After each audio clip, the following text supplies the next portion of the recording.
मातंगिनी हाजरा नाम था उनका। एक गरीब किसान की बेटी थी। बचपन में पिता ने एक 60 साल के वृद्ध से शादी कर दी। जब मातंगिनी 18 साल की हुई तो पति मर गया, तो वो पश्चिम बंगाल के मिदनापुर के तामलुक में ही एक झोंपड़ी बनाकर रहने लगी। एक दिन 1932 में उनकी झोंपड़ी के बाहर से सविनय अवज्ञा आंदोलन का एक जुलूस निकला, तो 62 साल की हजारा भी शामिल हो गयी। उन्होंने नमक विरोधी कानून भी नमक बनाकर तोड़ा। गिरफ्तार हुई, सजा मिली कई किलोमीटर तक नंगे पैर चलते रहने की। उसके बाद उन्होंने चौकीदारी कर रोको प्रदर्शन में हिस्सा लिया। काला झंडा लेकर सबसे आगे चलने लगी। बदले में मिली 6 महीने की जेल। उन्होंने एक चरखा ले लिया और खादी पहनने लगी। लोग उन्हें गांधी बूढ़ी के नाम से पुकारने लगे। 1942 में गांधी जी ने भारत छोड़ो आंदोलन का ऐलान कर दिया और नारा दिया, करो या मरो। मातंगिनी हाजरा ने मान लिया था कि अब आजादी का वक्त करीब आ गया है।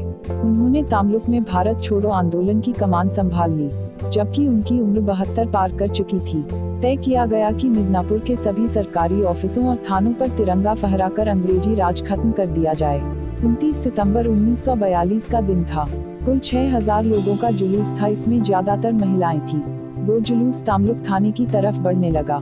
पुलिस ने चेतावनी तो लोग पीछे हटने लगे, लेकिन मातंगिनी बीच से निकली और सबके आगे आ गईं। उनके दाएं हाथ में तिरंगा था और बोली, मैं फहराऊंगी तिरंगा, आज मुझे कोई नहीं रोक सकता। वंदे मातरम के उद्घोष के साथ वो आगे बढ़ी।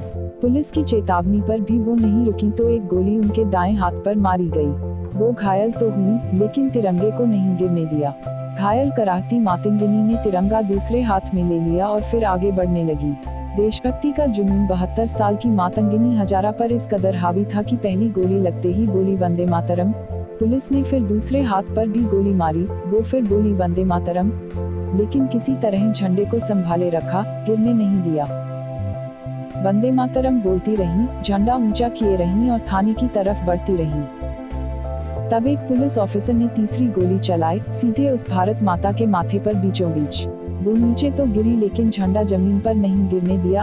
अपने सीने पर रखा और जोर से फिर बोला, वंदे मातरम, भारत माता की जय।